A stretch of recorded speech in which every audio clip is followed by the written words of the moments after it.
Today, we're diving into a really powerful story. It's about a life spent running, constantly in motion, and that desperate, deep-seated search for a place to finally be still.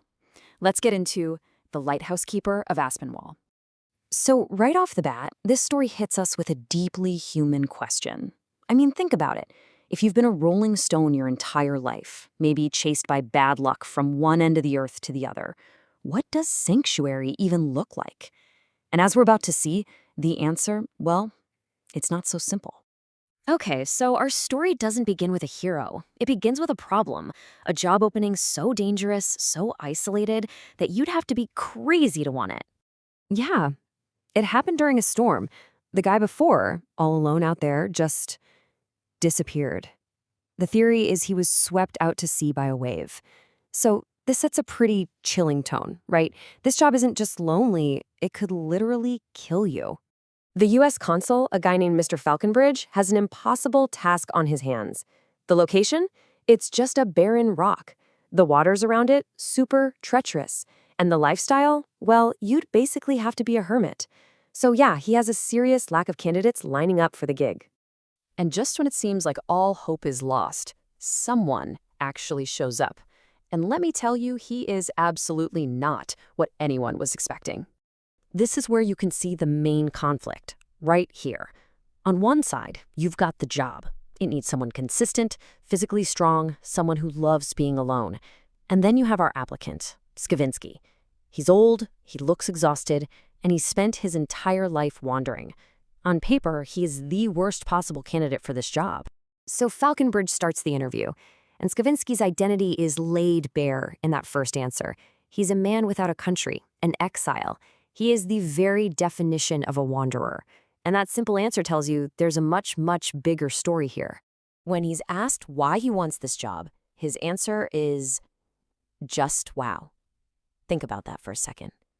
He's seen and done everything life can throw at a person. War, adventure, failure, survival, everything. Except quiet. That one line just tells you everything you need to know about how tired he is. You know, there's no back and forth about salary or vacation days. His reason is stripped down to the most basic human need you can imagine. This isn't a career move for him.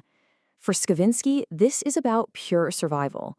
It's a desperate plea for his endless journey to finally be over.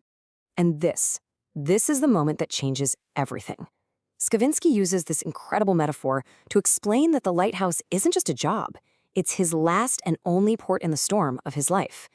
He's saying, if I don't land here, I am lost forever. And you can just feel that the raw sincerity of it hits Falconbridge hard. So you gotta be wondering, right? What kind of life brings a man to this point? What could possibly happen to someone to make a lonely rock in the middle of the ocean seem like paradise? Well, let's find out. I mean, just look at this timeline. This isn't a life, it's a whirlwind of pure chaos. He was a soldier in 4 different armies, a miner on 2 continents, an entrepreneur whose businesses were always destroyed by some disaster. Even the ships he sailed on sank.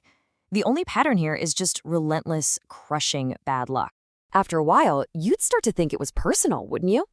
Well, Skavinski sure did.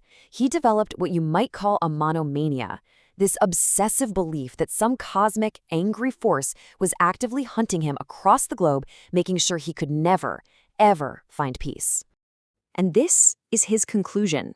It's not anger, it's not defiance, it's just this profound, tired acceptance. He literally sees himself as a leaf in the wind, just pushed around by forces way bigger than him. That is the weight he is carrying into that interview. And it's that sincerity, that entire lifetime of weariness, all packed into one old man, that finally moves the council. Against all logic, he makes a decision that is going to change the course of Skavinski's fate for good. And with those few simple words, the 70-year-long storm of Skavinski's life just stops. The wandering is over. The ship has finally found its harbor. You can almost feel the entire story take a deep breath. The story uses this incredibly raw image to describe how he feels. For his whole life, he was the prey. And now, finally, inside the stone walls of this tower, he's safe. The hunt is over. He's found his refuge. This captures his new reality perfectly. That very night, a storm is raging outside, the same kind of chaos that defined his entire life. But inside the tower, there's only calm. The thundering ocean is replaced by the gentle tick-tock of a clock. For the very first time, Skavinski is at the quiet center of the storm instead of being tossed around inside it. So Skavinski has found his quiet place. But the story leaves us with this final, nagging thought. He may have escaped the world, but can he ever truly escape himself?